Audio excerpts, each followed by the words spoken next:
You are dumb. Dumb. After more than 40 years on this bench, I've learned that real trouble doesn't usually arrive loudly. It announces itself with immediately. I own this city, you old guy. Wait, sir. Let me complete. Because when a sworn law enforcement officer speaks like that in open court, it isn't impatience, it's belief. Belief that the rules bend, that procedure is optional, that authority belongs to him, not the law. The moment those words were spoken, I knew this was no routine matter. I wasn't hearing frustration. I was hearing entitlement built over years of unchecked power. I paused deliberately, not to assert dominance, but to assess. Experience teaches you that arrogance always exposes itself if you give it space. The courtroom went still. No whispers, no shifting. Every person present understood what had just happened. This wasn't disrespect by accident. This was confidence spoken on the record. I've heard defendants interrupt before. Fear does that. Anger does that. But this wasn't fear. This wasn't anger. This was certainty. And when someone believes they run a town, they usually believe they decide which laws matter and which ones don't. For decades, I've believed the court earns respect by being fair, not loud, by being consistent, not intimidating. But as I looked at the man before me, I realized this proceeding wasn't going to be about schedules, appearances, or paperwork. This was about power meeting accountability in the one place where power carries no weight. The silence in the room grew heavier. People weren't waiting for drama. They were waiting for direction, waiting to see whether the law would bend or whether it would stand exactly where it always has. Because once words like that are spoken in open court, they don't disappear. They follow you. They define the moment. I hadn't raised my voice. I hadn't issued a warning yet. But internally, I knew a line had already been crossed. And when that happens in a courtroom, the law only moves one way, forward. People often ask me how someone reaches a point where they genuinely believe the law no longer applies to them. It doesn't happen overnight. It's built slowly, decision by decision. Every time authority goes unquestioned. Standing there in front of me, the police chief wasn't guessing. He wasn't bluffing. He believed this would end the way everything else always had. I could see it in the way he waited. Not respectfully, not patiently. He paused after speaking as if the room owed him a response, as if silence itself was an inconvenience. That kind of pause tells you a lot about a person. It says, I'm used to people moving when I stop talking. I'd seen this pattern before, just never stated so plainly. Influence replaces accountability. Silence replaces oversight. And eventually, power convinces itself that consequences are for other people. This wasn't the first courtroom he'd dismissed in his mind. It was just the first one where he said it out loud. What most people didn't know yet, what wasn't public, were the small, repeated irregularities that led us here. Not dramatic failures, subtle ones. A hearing that kept getting postponed. A report resubmitted 3 times with dates adjusted. Evidence logged, then quietly relogged days later under a different reference number. Individually, they look harmless. Together, they form intent. I've spent my career respecting law enforcement, and I still do. But respect doesn't mean blindness. And as I reviewed the case, I understood something important. This wasn't about one officer or one incident. This was about a culture of control. One person deciding what advanced, what stalled, and what never quite reached daylight. That belief that outcomes could be managed without scrutiny was why he stood there so comfortable. He wasn't listening for instruction. He was waiting for confirmation. He assumed the result had already been arranged somewhere else. the way it always was. But courtrooms are different. Influence dies here. The record doesn't forget. That was the miscalculation. Words spoken here don't disappear into hallways or offices. They live. They follow you. And the longer he stood there, believing he still had control, the closer he moved toward losing it entirely. Because when power relies on silence, the moment it's forced to explain itself, it starts charging a price. On paper, the matter that brought us here looked routine. The kind of case that usually passes through the system without friction. But almost immediately, something felt wrong, not because of what was there, but because of what wasn't. The file arrived thin, too thin. I remember checking the index twice, then flipping back again, expecting to find pages that never appeared. A supplemental report referenced an attachment that wasn't included. A timestamp pointed to material that had no corresponding entry. These aren't dramatic red flags. They're quiet ones. The kind that tell you something has been adjusted, not lost. At first, I assumed a delay. Clerical errors happen, so I waited. Then I asked for clarification. Then I waited again. What came back sounded practiced. Answers that filled space without filling gaps. That's when irritation set in. Not anger, recognition.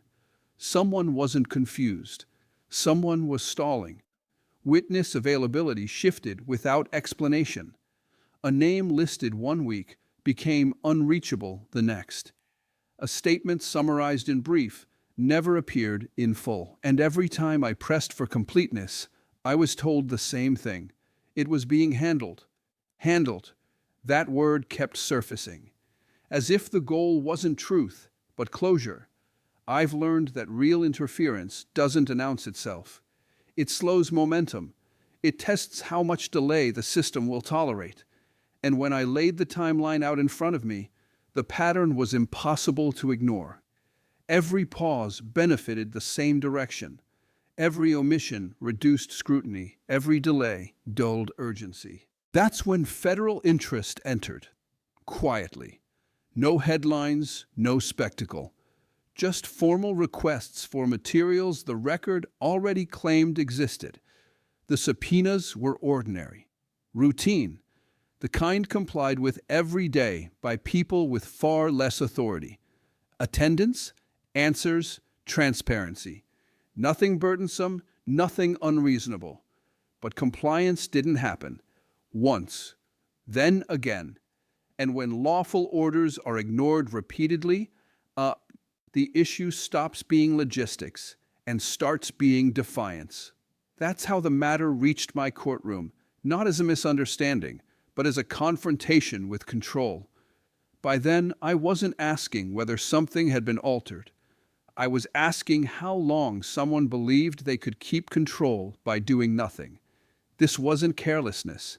It was consistency. And consistency like that always ends the same way. Because the longer someone relies on silence, the more violently they lose it when the silence breaks. By the time the proceeding began, I could tell the courtroom had lost its usual rhythm. Normally, there's movement, papers being adjusted, quiet whispers, people settling into routine. This room didn't do that. It was still, not relaxed, not tense in the obvious way. Focused. The kind of focus that tells you something irreversible is in motion. I noticed faces I didn't usually see. Not disruptive, not curious, just present in a way that felt deliberate. People sitting straighter than necessary, watching carefully, as if they weren't there to participate, but to observe how something would be handled. Experience teaches you that when attention sharpens like that, the stakes are already higher than what's written on the docket. As I addressed the matter, I could feel impatience coming from the other side. Not spoken yet, but unmistakable. He wasn't listening to understand. He was waiting for the process to hurry up and get out of his way.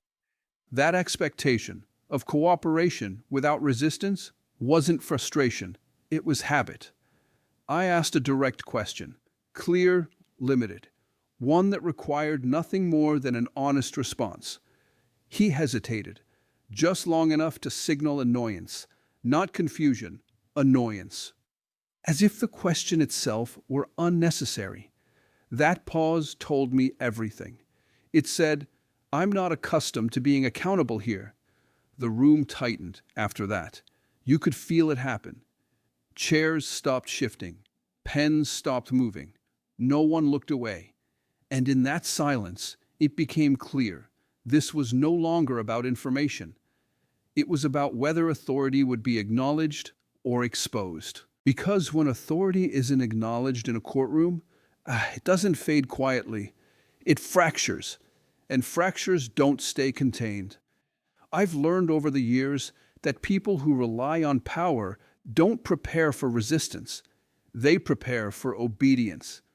When obedience doesn't come, frustration sets in. And frustration doesn't create mistakes. It reveals them, publicly, permanently. I hadn't raised my voice. I hadn't issued a warning yet, but I knew something important had shifted. Control wasn't being challenged verbally. It was being eroded by the record itself. Every second that passed without compliance was narrowing his options. What he didn't realize was that control, once it starts slipping in a courtroom, doesn't return. Not quietly, not later, not off the record. And as the silence stretched, the moment stopped belonging to him entirely. There's a point in every proceeding where restraint stops protecting someone and starts exposing them. I could feel we were nearing that point. The patience in the room had thinned, not emotionally, but structurally. The process was still calm, still orderly, but the space for correction had narrowed. I asked him to explain, plainly, why lawful orders had been ignored. Not rhetorically, not aggressively. Just an opportunity to account for decisions already reflected in the record. He didn't answer immediately. Instead, he shifted his weight and released a breath that sounded more irritated than concerned. That reaction alone told me he didn't view the question as legitimate, only inconvenient. Then he spoke again. Not defensively, not cautiously, calmly. He leaned forward slightly and said as if stating an accepted reality, Judge, you need to understand how things work. I decide priorities. I decide what matters. It wasn't defiance. It was expectation. Not a request, not an explanation, an assumption that compliance was normal and resistance was the anomaly. That was the moment the proceeding crossed its threshold. Because when someone speaks like that in open court, they aren't defending conduct. They're describing a system they believe already answers to them. The room reacted instantly, not with gasps, not with murmurs, but with stillness, the kind that follows when everyone understands they've just heard something that can't be softened later. I didn't interrupt him. That part matters. People reveal the most when they believe they're still in control. And every second he continued, his position worsened. He spoke about expectations, about relationships, about how things usually resolve, never naming names, never issuing threats, just making it clear that cooperation was assumed, not requested. I listened carefully. Every word mattered now, because statements like that don't disappear once spoken. They anchor themselves to the record, and once anchored, they stop being explanations and start becoming evidence. I've presided over enough cases to recognize the exact moment someone crosses from argument into admission. This was it, not because of what he said, but because of how easily he said it. There was no hesitation, no correction, no awareness of consequence. That confidence wasn't strength. It was exposure. The courtroom felt different after that. Not tense, resolved. The observers weren't watching anymore. They were listening, and I knew they'd heard it the same way I had. I eventually responded, clearly and without emotion, reminding him where he was and what authority governs this room. But internally, I understood the truth had already fixed itself to the record. From that moment forward, nothing that followed could undo what had just been said. Control hadn't been challenged, it had been surrendered.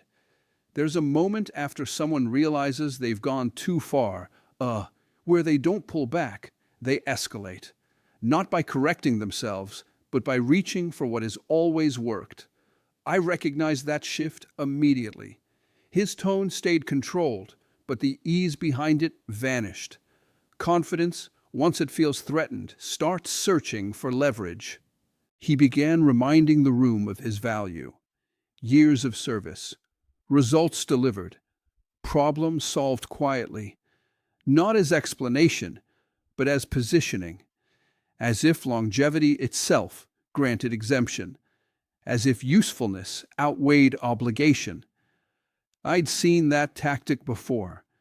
It's what people reach for when innocence is no longer available. I listened without interruption, because when someone starts justifying power instead of answering questions, they're no longer speaking to the court. They're speaking to the room. And that's when things become dangerous. His language shifted, subtle, carefully chosen. He talked about cooperation, about how systems function best when there's understanding, about how resistance creates complications for everyone involved. Still no threats, nothing explicit, but the meaning was unmistakable. This wasn't reassurance, it was pressure delivered politely. That's when I felt it tighten, not emotionally, structurally. The realization that a line was being tested, not crossed yet, but measured. I understood then that whatever came next would not be accidental. It would be deliberate. I interrupted him, calmly, precisely. I reminded him that explanations do not replace compliance, and influence does not replace obligation. That this court operates on record, not reputation. I didn't raise my voice. I didn't need to. The words landed exactly where they were meant to. For the first time, his confidence faltered, just slightly, a pause where none had existed before. Not long enough to draw attention, but long enough to reveal calculation. He was reassessing, deciding whether to retreat or push forward. And that's when he made his final mistake. Because when someone accustomed to control feels it slipping, they often reach for the one thing they believe still works: personal pressure. Direct, unmistakable, not shouted, not dramatic, but unmistakably out of bounds. The moment it happened, I knew something had changed permanently. The room understood it too. Whatever control he believed he still had, it no longer belonged to him. And once that realization takes hold in a courtroom, there's no reverse gear. I've sat on this bench long enough to recognize the exact instant a proceeding stops being about law and starts being about the survival of authority. That instant arrived quietly. No raised voices, no spectacle. Just a shift in intent that everyone in the room felt at the same time. After I cut him off, after I reminded him where influence ends and obligation begins, he didn't argue the point. That's important. He didn't defend himself. He didn't correct course. Instead, he changed targets. And in that change, I understood he was no longer trying to resolve the matter. He was trying to control what would happen next. He spoke again, slower now, measured, choosing words for effect, not for the transcript. He referenced outcomes the way people do when they want something understood without being written. Cooperation keeps things smooth. Resistance creates attention. Still no explicit threat, nothing you could circle with a pen and label, but the implication settled over the room all the same.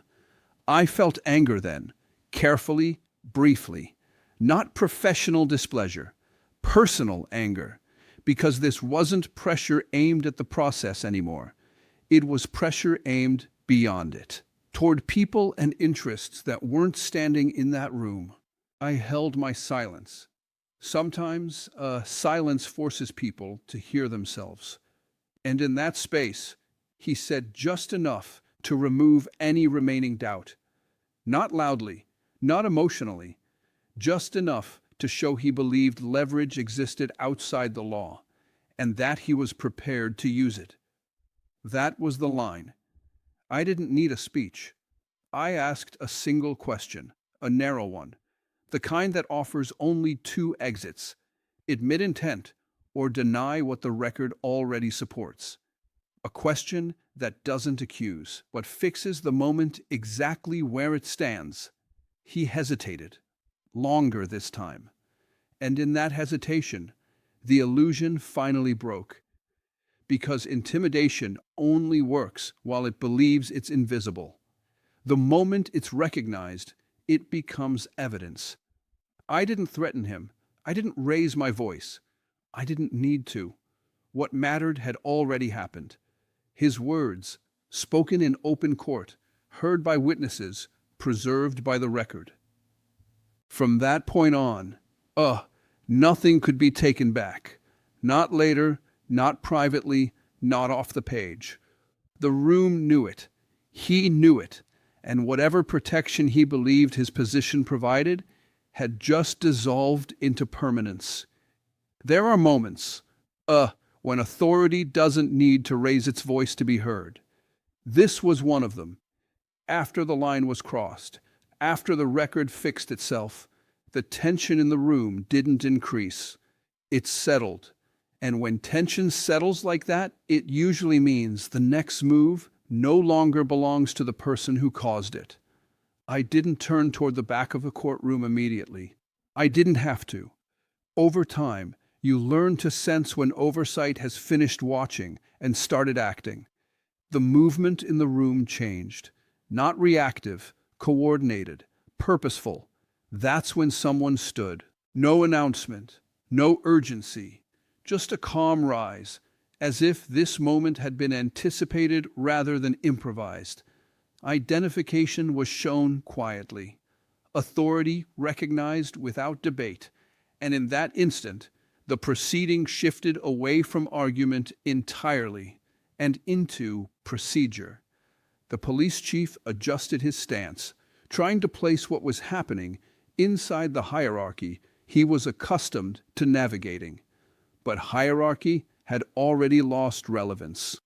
Once institutional authority engages openly, personal influence stops functioning. What followed wasn't dramatic. There were no raised voices, no visible resistance, just process. Statements delivered with precision, authority asserted, rights read. The language was careful, formal, unmistakably federal in weight. The kind of words that don't invite response because response is no longer required. I watched his expression change, not into panic, but into recognition. The realization that the system he believed he controlled had been operating independently the entire time. That realization is quiet, heavy, and final. The courtroom remained still, not frozen, resolved. No one spoke, no one moved unnecessarily. Everyone understood this wasn't a reaction. It was the conclusion of something that had been unfolding long before this hearing began. I remained seated as the process moved forward, not to distance myself, but because my role in this moment had already passed. The authority now in motion didn't need commentary. It didn't need reinforcement. It only needed space. The confidence that had once filled the room didn't crack. It didn't shatter.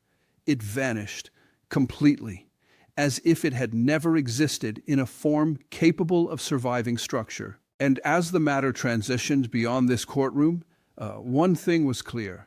The story had crossed into a phase where outcomes were no longer negotiable, and no one in the room could pretend otherwise. After the courtroom cleared, the noise didn't return the way it usually does. Normally, once a proceeding ends, the building exhales. Conversations resume, papers shuffle, people move on. That didn't happen here. What lingered instead was awareness, the kind that settles in when something structural has shifted, and no one is quite sure how far that shift will reach.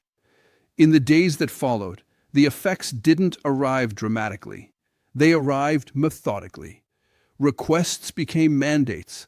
Reviews became audits. Files that had stalled for reasons no one could quite explain began moving again, without delay, without negotiation. Not because anyone was afraid, but because the assumption that outcomes could be managed had quietly dissolved. That's the part people often misunderstand. Power doesn't disappear when it's confronted. It dissolves when it's documented. Once records begin speaking for themselves, influence loses its ability to interfere. I started receiving confirmations instead of explanations. Procedures activated, oversight expanded, responsibilities reassigned to ensure separation. The kind of administrative language that sounds ordinary until you recognize what it represents. Permanence. Systems don't reverse those adjustments once they're in place. I also noticed a change in the people coming forward. Officers who had stayed silent didn't arrive with accusations or emotion. They spoke plainly, carefully, not looking for retribution, looking for clarity, for a sense that the rules would apply evenly again, without favor or exception. One afternoon, a career officer stopped by my chambers. Long service, solid reputation. He didn't linger. He didn't explain himself. He simply said, "Thank you for keeping it on the record." Then he left. That was it. No speech, no follow-up, just acknowledgement. What unfolded afterward wasn't repair in the dramatic sense. It was recalibration. The slow, deliberate process of systems correcting themselves once pressure is removed. Timelines straightened. Decisions were revisited. Matters once considered handled became visible again. There were no celebrations, no announcements, no sense of victory. They recover quietly, when fear stops shaping behavior and accountability becomes routine again. As I reviewed updates that no longer required interpretation, I understood something important, but not final. The consequence of that day wasn't confined to one proceeding or one individual. It was the removal of an assumption. And once that assumption is gone, what replaces it isn't certainty, it's exposure. And exposure has a way of continuing long after the room empties. After everything that unfolded, people asked me what that day ultimately proved. They expected something dramatic, a declaration, a verdict beyond the verdict. But the truth is simpler and far less comfortable for anyone who believes power belongs to individuals. No one truly runs a town, not a police chief, not a judge, not an elected official. Towns are run by systems, and systems only work when they refuse to bend for convenience. I didn't leave the courthouse that day feeling victorious. I left feeling sober, because moments like that don't reveal strength. They reveal fragility. How easily trust can be reshaped, how quietly accountability can be delayed, and how much damage can occur before anyone insists on stopping the process long enough to look at the record. People often imagine corruption as loud or reckless, but most of the time, it's administrative. It hides in routines. It survives through assumptions. It grows when no one insists on answers being given where they belong, out loud, under oath, and on the record. That's why what happened wasn't about confrontation. It was about insistence. Insistence that authority explain itself in daylight. Insistence that silence not be mistaken for cooperation. Insistence that influence does not outrank obligation. I've spent my career believing something very specific about the law. It doesn't require courage to function. It requires consistency. It requires people willing to apply it the same way, especially when doing so is inconvenient. What made that day matter wasn't who is involved. It was that the process was allowed to finish without interference. No shortcuts, no quiet resolutions, no pressure accepted as normal. That day proved one thing clearly: the record is stronger than reputation. Once words are spoken in open court, once they are heard, documented, and witnessed, they stop belonging to the speaker. They belong to the system. And the system remembers. I didn't decide how that story would end. Neither did he. The only thing I did was keep it where it belonged, on the record. And when the record is allowed to speak for itself, it answers a question every town eventually has to face. Who really runs this place?